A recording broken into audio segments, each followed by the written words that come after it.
What's happening, people? Back with another reaction, back with some more Ultravox, and we're going to listen to another track from the 40th Anniversary Deluxe Edition of Vienna. Thank you again to Vera for this record, and also to Phil, who I now realize provided me with a few of the tracks that are here on the second side of this 40th Anniversary Edition, and that I reacted to now like 3 years ago, such as Passionate Reply and Hair X, and I think, what is it, Ale Clar or Ales Clar? I don't remember how it's pronounced. But yes, ultimately, the one track on this 40th Anniversary Edition that's still left, which I definitely have not reacted to before, is Keep Talking, and it's given a parenthetical note here, cassette recording during rehearsal. So I don't know if that means this is like a demo that didn't end up making it to the proper album. Maybe it's a bit of, shenanigans in the studio. It was just something that they recorded, which wasn't seriously in development as a song for the album, but was them, jamming or having a bit of fun in the studio. So I'm curious and intrigued by the phrase "keep talking," which again could be like them talking and interacting as they recorded. It could also be a phrase for lyrics and a song title. And in that regard, maybe the idea that silence is undesirable, like keep talking because, it'll be too intense if you're not talking, or like I need something to keep distracting me from whatever is apparent or at hand. So, yeah, I do wonder what it'll be about. I will try to follow along as I can. And I did want to say there is a US promotional edit of Vienna on this second side of the record.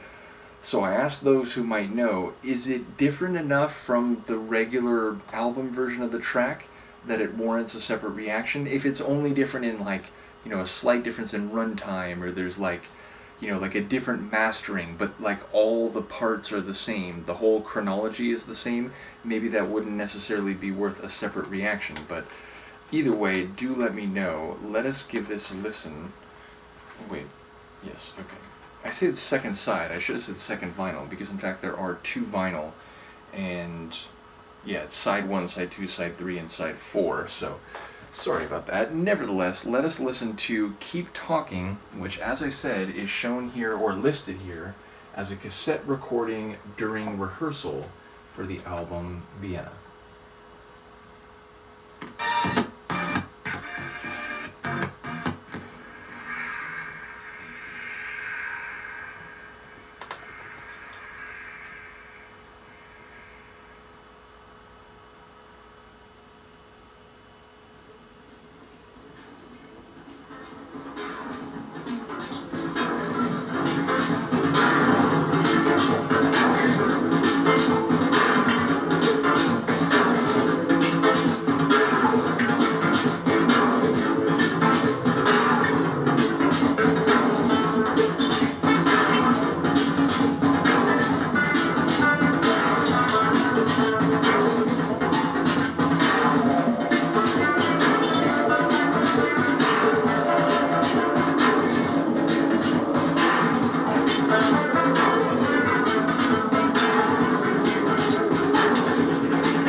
click of the cassette recording ending. So, yeah, like, number one, it did sound like it wasn't fully mastered. Like, maybe you could tell it was recorded on cassette. But that's a jam. Like, it feels like they're just in the studio, playing around with sounds, and, obviously it's an instrumental, so maybe the phrase was more of like, keep talking was more of like a placeholder title. But yeah, it sounds like a synth jam session and drum machine jam session where it's, it evolves as the track goes along, but it kind of has this steady, pulsing, syncopated beat and sounds. And I enjoy the way that there was, flourishes of the drums and the bass line, and then, different synths with a different, character or intensity would come in. And yeah, ultimately, it sounds like a work in progress, but definitely like, there was magic in the studio, because that's like really compelling and very electric and danceable, even if it is just kind of a, one-off like experiment they were doing in the studio. So definitely a cool tune, and I wonder, what could have come of that, or maybe what did come of that, I'm not sure. So either way, a really cool tune, and one that I think speaks to, as I said, sort of the magic that apparently was happening in the studio. The one question I had is like, I know in the very early 80s, like 80, 81, I don't think they yet had sequencers, right? So I think it was like 82, 83 or something when sequencers became more common, and you could just like loop parts of a track. So I wonder here if that's what happened. Like if they did have a sequencer and they just put certain things like the drum beat or the bass line on loop, and then we're experimenting with other elements on top of that, or whether that was like all kind of them playing live. So I do wonder what was happening there. But really cool. I enjoyed that. So again, big thank you to Vera for providing this awesome deluxe edition, which again, I don't know if I showed this before. It's like, the sleeve, or I don't even know what you would call this. This little, like, what is it in Japanese? Like the OBS? I forget what it's called. But yeah, it's like this little add-on to the sleeve, which, gives it the 40th anniversary distinct look. But yes, I've also been going through the full albums provided by Phil, so big shout out to you. And I don't remember if we made it all the way through the album that we were going through when I started going through this. So either way, I'll figure out where we were in the forward-moving chronology, and we'll get back to that and keep going with their catalog. So let me know what you think here, and I will see you next time. Peace.